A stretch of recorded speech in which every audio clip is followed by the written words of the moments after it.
பாரம்பரிய சித்தர்கள் இருக்காங்க. சித்த மருத்துவம் இருக்கு இல்லையா? அது வந்து இப்ப வந்து அந்த சித்த மருத்துவம்ன்றது வந்து இந்திய அரசாங்கம் நான் வந்து இப்ப தமிழ்நாடு கவர்மெண்ட் எனக்கு பிரச்சனை கிடையாது. பட் இந்திய அரசாங்கம் அத வந்து ரெகக்னைஸ் பண்ணுதா?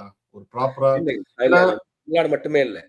ஆ. தமிழ்நாடு கவர்மெண்ட்டே வந்து பண்ணல. உண்மைய சொல்லணும்னா. ஓ! சரி, சரி. எனக்கு தெரிஞ்சு என்னன்னா, 1000 இது ஒரு நிமிஷம். அ 1970ன்னு நெனைக்கிறேன். 70க்கு அப்புறம் சரி, பாரம்பரிய சித்த மருத்துவர்களுக்கு தமிழ்நாடு அரசு எனக்கு சரியா அந்த வருஷம் மட்டும் தெரியல. சரி. அதுக்கப்புறம் யாருக்கும் வந்து பாரம்பரிய மருத்துவர்ன்ற குடுக்கல, குடுக்கல. குடுக்கல. ஓகே. சொல்லப்போனா, இன்னொன்னு புரிஞ்சுக்கோங்க. நீங்க இந்தியத்துக்கெல்லாம் அப்புறமா இருக்கட்டும். ம். தமிழ்நாடு அரசு எத்தனையோ அரசாங்கங்கள் மாறிருச்சு. எந்த ம், அரசாங்கமும் ம், குடுக்கல. எவ்வளோ முயற்சி தான் பண்ணிக்கிட்டு இருக்கிறாங்க. இதுல ம், என்னன்னா, ம். கர்நாடகா இத ஒத்துக்கிருச்சு. ஓ! வாவ்! ம். தமிழ்நாட்டுல இருந்து எனக்கு தெரிஞ்சு நெறைய பேரு தமிழ்நாட்டுல இருந்து இப்போ பெங்களூர்லயும், அ த கர்நாடகா முழுக்க போயிட்டு இதே பாரம்பரிய மருத்துவத்தை அங்க பண்றாங்க. நான் என்ன கேட்கிறேன்னா, இன்னும் 100 வருஷம் கழிச்சு அது எங்களுதுன்னுவாங்க. அவங்க சொல்லுவாங்க. கண்டிப்பா நடக்கும். கண்டிப்பா நடக்கும் அது. இதான் இப்ப கண்டிப்பா. நடந்துகிட்டு இருக்கு. பெரிய ஆபத்து அது. ம். ஆமா. இதான் ஞான வெட்டியான் அப்படின்னு சொல்லிட்டு இந்த நூல். ஓ! சிறப்பு. ஓகே. நாண சரிங்களா? வெட்டியான். ஓகே. ஆமா. இதுக்குள்ள வேட்டியான். ஓ! ஞான வேட்டியான் இல்லையா? வெட்டியான். நாண வெட்டியான். ஓ! சரி, சரி, சரி. சிறப்பு. சரிங்களா? வாவ்! இதுக்குள்ள ஆ. திருக்குறளினுடைய எக்ஸ்டென்ஷன் இது ஆக்சுவலா. வா ஓகே. சூப்பர், சூப்பர், சரிங்களா? சூப்பர். இதுக்குள்ள எல்லாமே இருக்கு. மருத்துவத்துல இருந்து எல்லாமே அவரு அங்க என்னெல்லாம் சொல்லிட்டு ஒரு வார்த்தையில தம்பி ஹெட்லைன் டைட்டில்ன்னு போடுறான் இல்லையா? அந்த டைட்டில் ஆமா. இதுல ஓ! விரிவாக்கம். அதுல ஓகே, ஓகே. குறளோட விரிவாக்கம் இங்க தான் இருக்குது எல்லாமே அப்ப. ஆமா. இங்க தான் இருக்கு எல்லாம். ஓகே. இன்னைக்கெல்லாம் நான் எப்பவுமே வந்து மூல நூல்களை மட்டும் படிப்பேன். எப்பயுமே வந்து பொருள் உரை படிக்கிறது இல்ல. சிறப்பு. எழுத்து ஏன்னா, நூல்கள அதுதான் மட்டும் அவங்களோட கருத்து வரும். அவங்களோட ஆ கருத்து வந்துரும் இல்லையா அதுல? ஆமா. இல்லையா? கரெக்ட் தான் நீங்க சொல்றது. உண்மதான். அந்த ஓகே. மருத்துவம் அதான் அதாவது எப்படின்னா, நம்மளுடைய அ பாரம்பரிய மருத்துவர்களுக்கு வந்து இப்ப இல்ல. ஏன்னா அந்த அந்த ஆட்கள்லாம் போயிட்டாங்க இப்போ. இப்ப ம், புதுசா ம். யாரும் புரியுது, இருக்கிறதில்ல. இப்ப அதனால அவங்கலாம் வந்து they are tagged as a போலி மருத்துவர். புரியுது, புரியுது. இப்ப அதே போல இப்ப இன்னொரு பெரிய சிக்கல் நான் பார்க்குறது என்னன்னா வந்து, இப்ப ஆயுர்வேதம் அதெல்லாம் வந்து இந்திய அறிவுசார் இது மாரி காட்டுறாங்க. இந்திய மரபுன்ற மாரி காட்டுறாங்க இல்லையா? இப்ப சித்த மருத்துவத்த நம்ம வந்து அப்படிலாம் சொல்ல முடியாது. ஏன்னா அது வந்து தமிழருடைய ஒரு தமிழர் ஏன்னா அந்த சித்த மருத்துவம்ன்றதே வந்து சித்தர்களுடைய ஏகப்பட்ட சித்தர்கள் இருந்திருக்காங்க. அவங்களுடைய பொக்கிஷங்கள் தான் நம்மட்ட இருக்குது எல்லாமே. அத போய் இந்திய மரபுன்னு நம்ம கண்டிப்பா சொல்லவே முடியாது. அப்படின்னு டிஃபைனே பண்ண முடியாது. இப்ப அந்த ஆனா இது எல்லாமே வந்து இந்திய மரபுக்குள்ளே அடக்க அடக்க ட்ரை பண்றாங்க இல்லையா? சித்த மருத்துவம், ஆயுர்வேதிக் எல்லாத்தையுமே வந்து ஒரே டேக்ல கொண்டு வர ட்ரை பண்றாங்கல்ல. அது வந்து நீங்க அத எப்படி பார்க்குறீங்க அத? ஆ அது அது என்னன்னா, முதல்ல புரிஞ்சுக்கணும். நம்ம ஏற்கனவே சொன்ன மாரி தான். நம்ம ம். ஆன்மீகத்துல வந்து வேதாந்தம், சித்தாந்தம் சொன்னோம் இல்லைங்களா? ஆமா. ம். வேதாந்தம் எதை அடிப்படையாக வைத்திருக்குன்னா, ஒலியை அதாவது சவுண்ட் இசையை ம். அடிப்படையாக வைத்திருக்கு. ஓகே. சித்தாந்தம் என்ன பண்ணியிருக்குன்னா, ஒளியை அடிப்படையாக வைத்திருக்கு. வெளிச்சம், லைட் புரியுது. ம். சரிங்களா? இதுல என்ன பார்த்தீங்கன்னு வச்சுக்கோங்களேன், அதாவது ஒளி வந்து உருப்பொருள்களை உருவாக்கும். நீங்க ம். சத்தம் குடுத்துட்டே இருந்தோம்னு வச்சுக்கோங்களேன், ம். ஒரு வைப்ரேஷன் ஆக ஆக ஒரு ஒரு பர்ட்டிகுலர் ஃப்ரீக்வென்சில பண்ணிக்கிட்டே இருந்தீங்கன்னா, ம். எந்த பொருளுமே வந்து உருமாற்றம் அடையும். புரியுது. ம். பொதுவாக மன்னர்களுக்கு, ஆட்சியாளர்களுக்கு, மன்னர்களுக்கு யார் அது எந்த உலகத்துல யாரா இருந்தாலும் சரிங்க, எந்த நாடா இருந்தாலும் சரி, ம். தலைமை பண்பு நிர்வாகத்துல இருக்க ஆட்சியாளர்களுக்கு பொருள் தான் வந்து மிக முக்கியம்.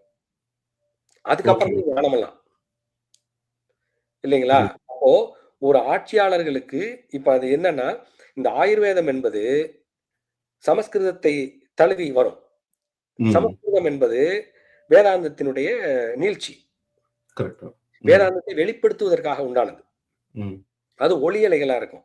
கிட்டத்தட்ட பார்த்தீங்கன்னு வச்சுக்கோங்களேன், மொத்தமா சமஸ்கிருதத்தில எனக்கு தெரிஞ்சு, அது எக்ஸ்பெர்டீஸ்லாம் நெறைய பேர் இருக்கலாம். தெரிஞ்சவங்க வேணா சொல்லலாம். 7 சந்தங்கள் இருக்கு. ம். ஆனால் திவ்ய பிரபந்தங்களில் 4000 சந்தங்கள் இருக்கு. சிறப்பு. ம். சரிங்களா? அப்போ இது வண்ணங்கள் சொல்லுவாங்க. தி ந அதுதான் அதனால தான் 4000 திவ்ய பிரபந்தங்கள் அது. 4வது விபரம். 4000 கரெக்ட். வந்து வெவ்வேறு விதமா அப்போ அத்தனை ஒலிகளையும் உருவாக்க முடியும். அதனால தான் வந்து பெருமாள் வந்து பொருள் சார்ந்தவர்ன்னு சொல்றோம். ஓ! மன்னர்களுக்கு பொருள் சார்ந்து தான் இருக்கும். அப்போ அந்த புரியுது. ஆயுர்வேதம் என்பது அதுக்குள்ள வந்துருச்சு. சரி. ம். ஆனா ஆயுர்வேதம் என்பது என்னன்னா, தமிழ்நாட்டில இருந்து வந்த சப்செட் தான் அது. அதாவது சித்த மருத்துவத்தினுடைய சப்செட் தான் வந்து ஆயுர்வேதம். ஓ! ஓகே. அது வர்மம் ஆயுர்வேதத்தில் வர்மம் இல்லை. புரியுது, புரியுது. சரிங்களா? ம், இப்ப என்ன பண்றாங்கன்னா, இந்த பாரம்பரிய மருத்துவர் கொஞ்ச நேரம் பேசணும் இல்லைங்களா? ம், இவங்கெல்லாம் இந்த பாரம்பரிய மருத்துவர்களுக்கு வர்மம் தெரியும். ம். இவங்க என்ன பண்றாங்க, இந்த ஆயுர்வேதாவோட கொலாபரேட் பண்ணி, மர்மம்னு சொல்லிட்டு அங்க போய் வித்துக்கிட்டு இருக்காங்க. அதாவது என்னன்னா, நம்ம ம், என் வீட்ல இருக்க பொருள அடுத்தவன் ம், பேர் டாக் போட்டு, பிராண்ட் போட்டு வித்துட்டு ம். இருக்காங்க. என்ன பண்றது? அது நமக்கு தெரியல. நம்ம என்ன பண்ணிட்டோம்னா, நாத்திகம்ன்ற பேர்ல இதெல்லாம் ஒழிச்சிடணும் அப்படின்னு சொல்லிட்டு பண்ணிக்கிட்டு இருக்கிறோம். வாவ்! ஒரு ம். காலத்துல குழந்தைகளா இருக்கும் பொழுது, நாம் குழந்தைகளாக இருக்கும் பொழுது பள்ளியில வந்து இறை வணக்கம் பாடுவோம். வானாகி ஆமா. மண்ணாகி பாடுவோம். இன்னைக்கு எங்கேயாவது அந்த திருவெழுப்பா. ஆமா. நான் படிச்சிருக்கேன் அது. இல்லையா? இல்ல, ஆமா. இப்ப இல்ல. இல்ல. அதுதான். இப்படித்தான் வந்து கொஞ்சம் கொஞ்சமா சிஸ்டமேட்டிக்கா வந்து காணாம ஆக்கிக்கிட்டு இருக்கிறாங்க. அதுக்குன்னு நம்ம பழகிட்டோம். புரியுது, புரியுது. மிக ஆபத்துல இது இல்லையா? ஆமா. இது அடுத்த தலைமுறைக்கு தெரியாது இது என்னன்னே. புரியுது. ரொம்ப சங்கடமா தான் இருக்கு. ஆமா. ஓகே. இப்ப அடுத்து வந்து இப்ப இளைஞர்கள் இருக்காங்க இல்லையா? இவங்க வந்து இன்னைக்கு இருக்க இளைஞர்கள் வந்து அ ஆன்மீகம் அந்த ஸ்பிரிச்சுவல்ன்றத வந்து எப்படி பார்க்குறாங்க? ஏன்னா நம்ப இன்னைக்கு அந்த ஜென்ஸிலாம் பார்க்குறோம் இல்லையா? அவங்கலாம் டோட்டலி அம் நம்பளாவது கோயிலுக்குலாம் போவோம் அட்லீஸ்ட். நம்ம ரொம்ப ஆன்மீகம், சித்தர்கள் அந்த மாரிலாம் இல்ல. பட் அட்லீஸ்ட் கோயிலுக்கு போவோம், சாமி கும்பிடுவோம்.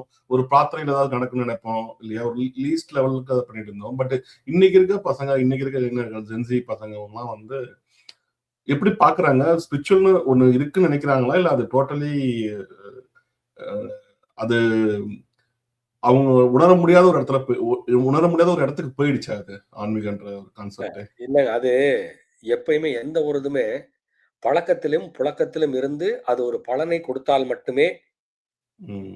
அதை நோக்கியான அதை நோ அதை அதை அதை அத ப அந்த பக்கம் இருக்கிற பக்கத்த பத்தி மக்கள் திரும்புவாங்க. யாரா இருக்கட்டும். அது சிறு குழந்தைகள் இல்ல, பெரிய ஆளுகள் இல்ல, யார் வேணாலும் இல்ல. சரிங்களா? புரியுது. ஆனால் நம்மளுடைய தலைமுறை அப்படின்னு வச்சுக்குருவோம். நம்ம என்ன ம். பண்ணி வச்சிருக்கிறோம்? ஆன்மீகம்னாலே பயம் தான் பண்ணி வச்சிருக்கிறோம். ஆமா. உண்மதான். ஏன்னா ஒரு ஒரு ஒரு இறை வழிபாடுன்னா என்ன பண்றோம்? ஐயோ! அந்த இடத்துல நிக்காத. ஐயோ! கருப்பு போடாத. கருப்பு ம். இங்கெல்லாம் அமெரிக்கால பார்த்துருக்கேங்க. கருப்பு திராட்சை பழம் கொண்டு வந்தா ஐயோ! பயப்படுறேன். ஆ, ஓகே. யாருக்கு? பெருமாளுக்கு. பெருமாளுக்கு. பெருமாள எப்படி கூப்பிடுவேன்? கிருஷ்ணான்னு கூப்பிடுறேன். கிருஷ்ணான்னா ம். என்ன? கருப்பன்னு அர்த்தம். ஆமா. நம்ம ஊர் கருப்புசாமி அவரும் ஒண்ணுதான். கரெக்ட்டு. கிருஷ்ணா கருப்பு. இல்லையா? ஆமா. அவருக்கு ஒரு நிறமே கருப்பு தான் இல்லையா? ஆமா. கிறிஸ்தவது இல்லையா? நீல நிறம் தான். அவருக்கு போய் கருப்பு. கருப்பு இப்படி நீ பயமுறுத்துனன்னா எப்படி ஆன்மீகம் வளரும்?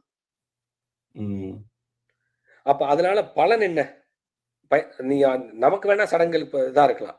ம், நம்ம ம். கொண்டாடத்தானே செய்யறோம் ஒழிய, ஆன்மீகம் செய்யல. புரியுது, புரியுது. அப்ப அந்த ம். அந்த இது இல்லாத இருக்கும் பொழுது, அவன் என்ன பண்றான்? "You are celebrating. I am celebrating in a different way" அப்படின்னு சொல்லிட்டு போறான். ம், ம். உண்மையா இல்லையா? அவன் போயிட்டு இந்த ம். பார்ட்டில போறதோ, இல்ல வந்து வேற வெக்கேஷன் போறதோ, இல்ல வந்து க்ரூஸ் போறதோ, இல்ல வேற ம். ஏதோ ஹைக்கிங் போறதோ பண்றான் இப்போ. அதுவுமே வந்து பார்த்தீங்கன்னா, ஒரு விதமான தவம் தான். நீ எத ஒன்றையும் ஒன்றை நோக்கி இப்போ ம். நம்ம எல்லாரும் என்ன சொல்லுவோம்னா, ஆ எவ்வளவு வேகமா போறது முக்கியம் கிடையாது. ம். எதை நோக்கி போறோம்ன்றது. இப்ப வேற மாரி அதவே வந்து ஆங்கிலத்துல சொல்லணும்னா, ம். ஸ்பீடுக்கும் வெலாசிட்டிக்கும் என்ன வித்தியாசம்? ஸ்பீடுக்கும் வெலாசிட்டிக்கும். ம். ஸ்பீடுன்றது என்னது? எவ்வளவு வேணாலும் வேகமா போலாம் நீங்க. வேகம் போறது. ம். ஆனா வெலாசிட்டின்றது என்னது? எந்த திசையை நோக்கி போறீங்கன்றது இருக்கு. ஒரு கரெக்ட். மனிதன் ஒரு குறிப்பிட்ட திசையை நோக்கி 10 கிலோமீட்டர் ஸ்பீட்ல போறான்னு வச்சுக்கோங்க. ம். எவ்வளவு தூரமா இருந்தாலும், அவனுக்கு உண்டான நேரத்தை அடைவதற்கு, அந்த இலக்கை அடைவதற்கு அவனுக்கு தெளிவான பாதை இருக்கு. உண்ம. இன்னொரு மனிதன் 10 திசையில 100 கிலோமீட்டர் ஸ்பீட்ல போறான். ம். ஒரு காலத்திலயும் அவனுடைய இலக்கை அடைய முடியாது. உண்ம. உண்மதான், உண்மதான். இல்லைங்களா? அப்போ இந்த ஒருங்கிணைப்பு மொத்தத்தையும் கொண்டு வந்து ஒரு திசையில பயணிக்கிறதா தவம்ன்றதே. அது நீங்க கண்ண மூடி உட்கார்ந்து இருக்கணும்னு அவசியம் கிடையாது. ம். நீங்க படிக்கிறதா இருக்கலாம், வேலை பார்க்கிறதா இருக்கலாம், சமையல் பண்றதா எத பண்ணுனாலும் கவனம் அது மேல வச்சு பண்ணணும்னா, அதுவே தவம் தான். புரியுது, தனியா புரியுது. பண்ணணும்னு இல்ல. அதுவே ஆன்மீகம் தான். அது அவனுக்கு உணர்தலை கொடுக்கும். ஆன்மீகம் என்பது உள்ளுக்குள் உணர்வது. உணர்வு அது. ஓகே. அத யாருனாலயும் வெளிப்படுத்த நம்ம ஊர்ல சொல்லுவாங்கல்ல, "கண்டவர் வென்றதில்லை, வென்றவர் கண்டு" அந்த உணர்வு வந்துருச்சுன்னா, அவனுக்கு தெளிவாயிடுமா? ஆன்மீகம் என்பது என்ன? கடைசியில எல்லாரும் சொல்றது என்ன? இந்த உலகம் அமைதியா, நல்லா சிறப்பா இருக்கிறதுக்கு, நிறைவா இருக்கிறதுக்கு தானே சொல்றோம். எல்லாரும் அவரவர் வேலைய தெளிவா, அருமையா பண்ணிட்டாங்கன்னா, இந்த உலகம் தெளிவா இருக்கும்ல. ஆமா. இதுவும் ஒரு ஆன்மீகம் தானே அப்போ. புரியுது. இந்த ஃபார்மேட்ல தான் இருக்கணும்னு அவசியம் கிடையாது. அதான் சொல்ல வரேன் நான். புரியுது. ஓகே. இப்ப ஒரு ஒரு குழந்தை பிறக்குது. அது வளருது இல்லையா? அது வந்து ஒரு கம்ப்ளீட் மேன் அப்படின்னு நம்ம சொல்றதுக்கான டெஃபினிஷன இப்ப இந்த நம்மளுக்குன்னு ஒரு மெய்யியல் இருக்கு. தமிழர் மெய்யியல் இருக்கு இல்லையா? இந்த அடிப்படையில இஸ் எ கம்ப்ளீட் மேன் அப்படின்னு சொல்றதுக்கு, அந்த என்ன என்ன எத நோக்கி கொண்டு வரணும்? அவங்களோட பயணத்த ஒரு குழந்தை பொறந்து, அது கம்ப்ளீட் மேன் ரீச் ஆகுதுல்ல. அது வந்து எந்த ஸ்டேட் நினைக்கிறீங்க? எப்படி அத ரீச் பண்ண முடியும்னு நினைக்கிறீங்க? ஆமாங்க. இது பலமுறை நம்ம வகுப்புகள்ல பேசியிருக்கோம் அத பத்தி. ஒரு ஆ, குழந்தையினுடைய பிறந்த 3 முதல் 4 ஆண்டுகள் இருக்கு இல்லைங்களா? பிறந்த உடனே. ஆமா. அப்போ அந்த குழந்தை பேசத் தெரியாது. ம், உலகியல் சார்ந்து எதுவுமே தெரியாது. ஆனா ஒன்றே ஒன்று மட்டும் அந்த குழந்தைக்கு தெரியும். உணர்வு இருக்கும். ம், முழுக்க முழுக்க உணர்வு சார்ந்தது. அந்த குழந்தை அழுகப் போகுது அப்படின்னு சொன்னா அம்மாவுக்கு வந்து தெரியும். எங்க இருந்தாலும். ம், அந்த குழந்தைக்கு பசிக்குதுன்னா அம்மாவுக்கு வந்து பால் சுரக்கும். எப்படி நடக்குது? இதெல்லாம் உணர்வுல நடக்கிறது. இல்லைங்களா? ம். அப்ப ஆமா. 3லிருந்து 4 ஆண்டு காலம், இப்ப உங்களுக்கு எனக்கு அது நினைவு இருக்கான்னு தெரியாது.